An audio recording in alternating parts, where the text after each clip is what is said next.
happy August.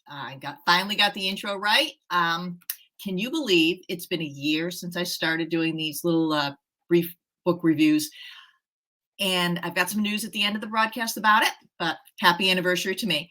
I've got 3 really good books for you to read. 2 I highly recommend. 1 I admit to not liking as much as I could have, but a lot of people did. And as I always say, that's my opinion is just my opinion. Everyone should judge a book by themselves. And this book was beautifully written. But let's start first with one I just finished that I really, really adored, which was Sinners of Starlight City. Those of you who've watched may know that I put this on my books to really look forward to list in January. It is just different. It's a gangster story. The heroine is a gangster. It's about revenge and family honor and family loyalty. And it takes place at the 1931 or 33 World's Fair. The heroine is a orphaned mafioso's daughter. Her family was wiped out when the fascists took over. She's of mixed race. And she is at the World's Fair to seek revenge against the man who killed her family. And what happens is her cousin, long lost cousin, shows up carrying a mixed race baby. And there's a gangster after her because her father, who is a mafioso as well, wants to take the baby, put it in an orphanage, and pretend that her love affair never happened. So that sort of throws a monkey wrench in the revenge plans. And what you end up with is kind of a cat and mouse game between the heroine, who is named Rosa, and the gangster, who's named Danny. And then you got Danny and Rosa's uncle. And then you've got a cat and mouse game between Danny and Mina, who is the mother of the young child. And everyone's kind of mixing around, all through this. Rosa's planning to murder, an honor murder for her family. Interestingly, this book is not really about the murder. I mean, this does happen, but it's really about finding a home and what defines a family. And it touches on fascism, racism, poverty. The fact that she said it at the World's Fair is brilliant, because what you have is all these carnival and sideshow people who are kind of misfits in society, much like Rosa, who was mixed race and not accepted by her family. They sort of form their own little family. And you see that family is not necessarily blood. And there's a lot of conversation about blood family versus real family. I really liked it. I thought it was fun. It was a completely different book from World War II historicals. And it was completely different than a lot of historicals. Rosa is smart. She's sexy. There is sizzling. And then I'm talking sizzling chemistry between her and Danny, the gangster. My only criticism is I felt that the cousin, Mina, was a little bit underdeveloped. She is very important to the plot, but I thought that she didn't necessarily have to be a point of view character. I think that might be because Danny and Rosa had such chemistry. You were so sucked into their relationship and story that Mina kind of fell to the wayside. And you're like, oh, right, Mina.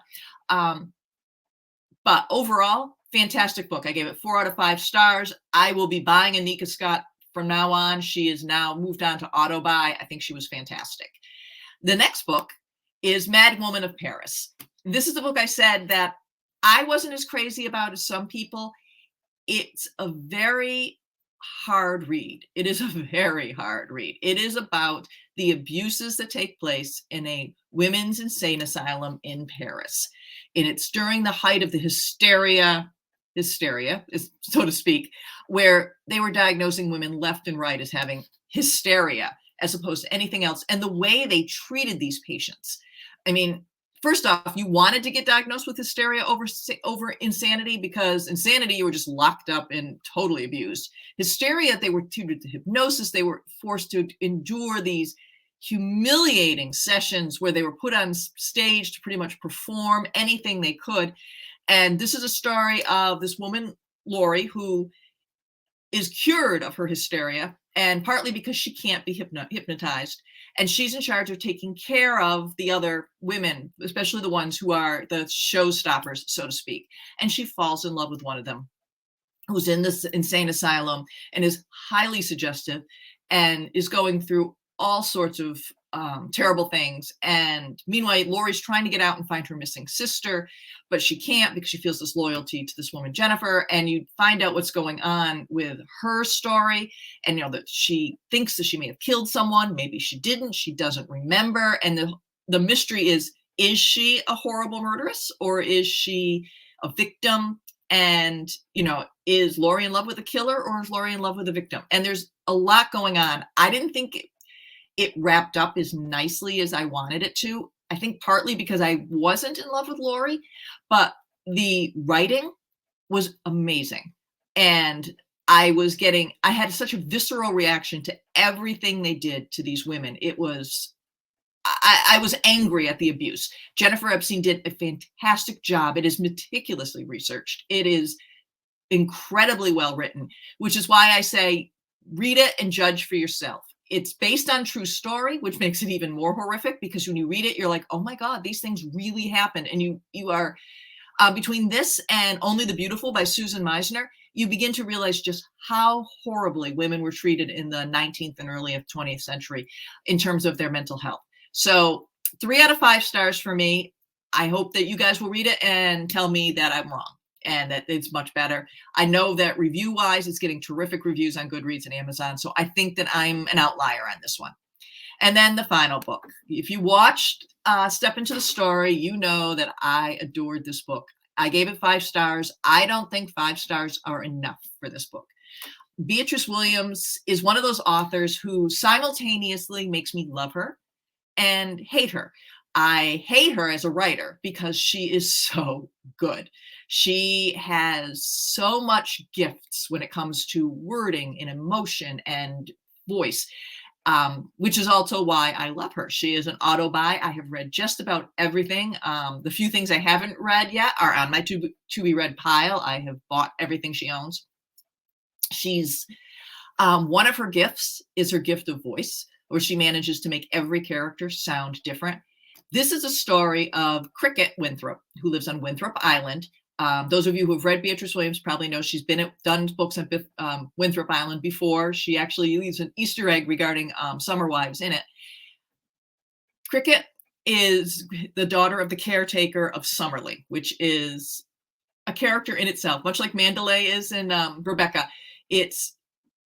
Father's a caretaker. She's grown up with the sons of the owner of Summerlee, the fabulously rich Peabody boys. Then World War II hits. They all go off to war. Cricket's left on the island. And when it comes back when the book opens, it's 1946, and everybody has changed. You have Amory and Shep Peabody, who survived the war, but came back very changed men. And they lost a brother in the war. Cricket lost a brother in the war. She is now still living on the island. She's given up her dream of going to college and become a caretaker for her mother, who became incapacitated upon hearing the death of her son.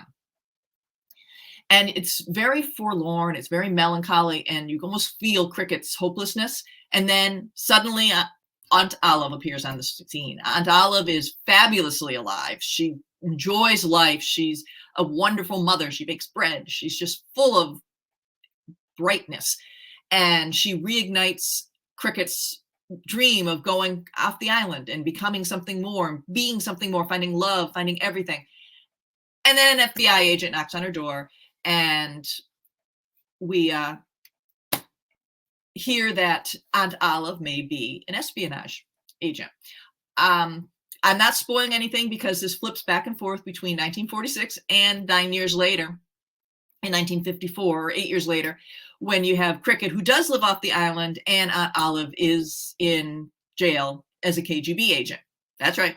We've got Cold War espionage. So what you end up with is a book about lost love, finding yourself, KGB, espionage, learning to rebuild what you've lost. I can't even begin to tell you how many ripples underneath the surface there are in this book.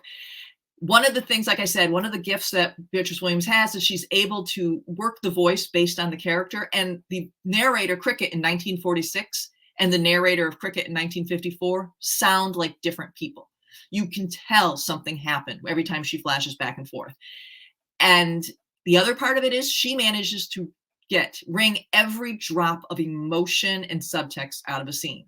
You don't just go to the beach in The Beach of Summerley. That scene is full of regret and despair and longing and fantasy. It's like I said, I cannot stop gushing about this book. You need to buy it. You need to read it. It is probably the best book I read all summer. And I've read some great books this year, but that one tops the list. So, oops. I said that I had an announcement at the end of the thing. This is my last monthly roundup kind of broadcast. I've been doing Barb's book reviews for a couple years now, and for a year I've been doing monthly roundups online. The reason I wanted to change is I want to give these authors as much visibility as possible. I mean, these are books that I loved and I recommend, and while I like doing them on YouTube, I really think that they are better served if I do a live broadcast after I finish the book, when my enthusiasm's there and I'm ready to really sing it out. And I'm going to do that on Instagram through our Step Into the Story page and through my Instagram page. I think that will give the authors more visibility and give more people a chance to try these books. In the meantime, I still will keep summarizing the month on my Substack newsletter. So you are welcome to go to tannerwallasubstack.com, or you can watch the Step Into the Story Instagram page, and I will be periodically popping in with books that I loved that you need to know.